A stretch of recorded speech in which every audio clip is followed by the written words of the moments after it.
Em verdade, o que a gente teve foi uma definição, né? Muito já se declarando as intenções do governo, já as máscaras caíram, né? Efetivamente, todo o discurso que estava sendo feito no sentido de preservação e de garantia das atividades se mostra diferente, né? O discurso foi um e o texto foi outro, né? O texto que vinha sendo, inclusive, discutido no grupo de trabalho, trabalhado nos bastidores, né?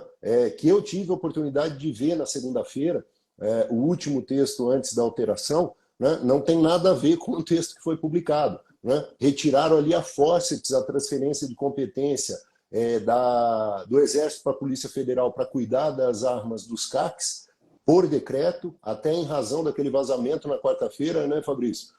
O site do Exército apareceu com o pop-up lá avisando a partir de segunda a gente lava as mãos e não faz mais nada, né?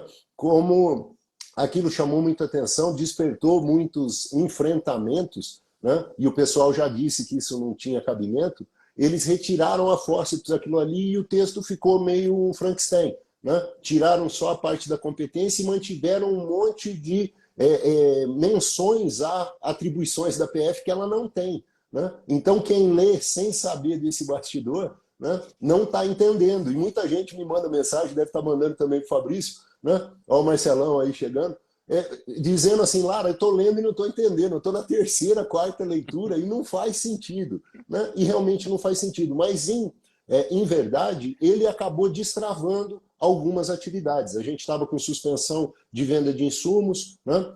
A gente já tem liberado isso, e lojas já começaram a vender desde ontem, né? A gente tinha restrição e suspensão à venda de acessórios, e as lojas voltaram a vender, os equipamentos voltaram a ser comercializados, né? Nós temos a oportunidade de estar agora nos programando para as próximas atividades. Agora a gente tem que correr atrás das habitualidades, a gente tem que estar tirando, eu estou aqui recarregando, estou na salinha aqui de recarga, porque eu já estou recarregando, né? Tem prova já marcada, esse final de semana vai ter prova, no próximo final de semana tem prova, todos os documentos estão valendo, tá, pessoal? Vocês não precisam ficar preocupados quanto a isso, e a Shot Fair vai ser maior do que o ano passado, vai ser maior do que no primeiro ano. Então, estamos esperando vocês na Shot Fair. Nós vamos ter a clínica Beabá da Recarga lá na sexta-feira de manhã, nós vamos ter a nossa palestra sobre porte de arma, legítima defesa e os reflexos da nova legislação a esses institutos e o lançamento do nosso livro LDA. Tá? Vou estar levando o LDA para quem reservou, vou estar entregando o LDA lá para quem já comprou e garantiu o seu exemplar, vou entregar em mãos para o Fabrício, né, que eu tive que mandar para ele o Papa Alfa, mas esse eu entrego em mãos, né? E a gente vai estar forte lá, né, Fabrício? Com certeza. Aqui você pontuou muito bem, Lara, que eu até vi um vídeo seu falando sobre isso mais cedo. A questão positiva que nós temos é uma definição, porque o setor paralisado é inativo, né? Ele estava morrendo por inanição. Agora, bem ou mal, e foi mal, infelizmente, né? A regulamentação foi muito ruim, mas há uma definição de algumas coisas que foram agora estabelecidas e que o setor vai voltar a se movimentar. Acho que talvez esse seja o ponto mais importante. Lara pontuou muito bem a respeito do que foi que aconteceu no decreto. Ele está muito mais por dentro dos bastidores, mas ficou nítido que havia uma proposta sendo discutida, que essa proposta foi maturada, que essa proposta foi definida e que quando chegou do presidente da República ele pediu outra coisa.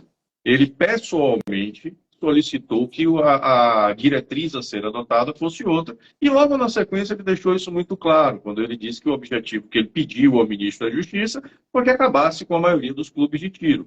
Então, aí ficou bastante nítido que havia uma discussão. Ele até confessa isso, que o ministro da Justiça estava levando a ele as demandas dos colecionadores, atiradores e caçadores para algum tipo de ajuste, que ele disse que não, que ele queria que a coisa acabasse. E aí saiu esse Frankenstein que Lara muito bem pontuou, é um absurdo, a gente tenta ler. E quanto mais lê, mais dúvidas surgem, porque simplesmente não faz sentido. A coisa remete a artigos que não existem, atribuições que não foram passadas, que não poderiam ser passadas, documentos que mudaram de nome, né? Tem menções que o que deveria ser guia de trânsito passou a ser guia de tráfego também. As coisas estão todas embananadas, tudo misturado. E acredito que, no fundo, algumas dessas aplicações só vão ficar claras a partir das normatizações administrativas, né? Quando o Exército começar a baixar alguma norma interna de portarias e a Polícia Federal vier com suas instruções normativas, aí é que a gente vai ter um pouco do cenário de como vai se aplicar na prática. Há um ponto bastante positivo que foi, tal como já havia acontecido em momentos anteriores, quando se criou lá os níveis anteriormente, que foi a preservação daquele direito de quem já tinha determinados equipamentos, mesmo fora daqueles padrões que foram agora estabelecidos. Isso é sempre muito positivo, porque permite a utilização desses equipamentos. Me preocupa muito, na leitura do decreto, uma sinalização que é muito clara de que ele compõe não uma nova normatização, mas uma estratégia. Fica muito claro que ele está sinalizando o que é que vem pela frente. A própria fala do ministro da Justiça diz isso. Vem ali aquela ideia de que agora nós optamos por isso, mas no futuro ninguém sabe. Então, nesse momento há o ponto positivo, mas a gente precisa ficar bastante atento, inclusive para tentar reverter essas aberrações, né? Talvez a Lara tenha a vivência jurídica.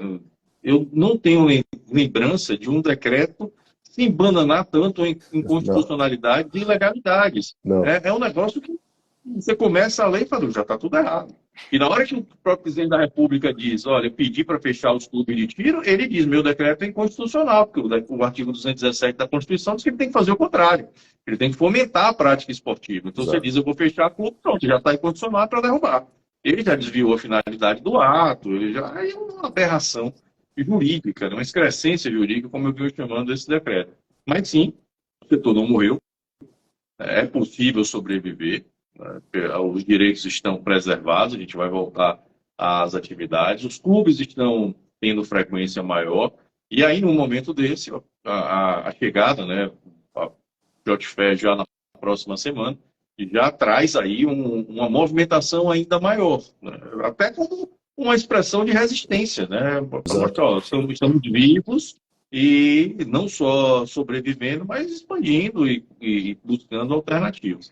Eu acho que o caminho tem que ser por aí mesmo. Eu ia falar exatamente isso, viu, Fabrício? Viu, Maurão? É o momento da gente dar uma resposta já a partir da Shot Fair, né? O decreto chega numa semana antes, 10 dias antes da feira, e mostrar, olha, independente do que se pretendeu fazer, o setor está reagindo, o setor... Fala pessoal, tudo bem? Passando para te convidar para a Shot Fair Brasil 2023, de 2 a 5 de agosto em Joinville, Santa Catarina. Sendo que o dia 2, um dia exclusivo para lojistas, 3, 4 e 5, a feira aberta ao público, a gente está preparando uma programação especial para você. Não deixe de participar. A feira está maior que ano passado, a gente está trazendo produtos do mundo tático, produtos do tiro esportivo e muito mais. Nossos ingressos já estão à venda no www.shotfairbrasil.com.br. Garante seu ingresso, até lá!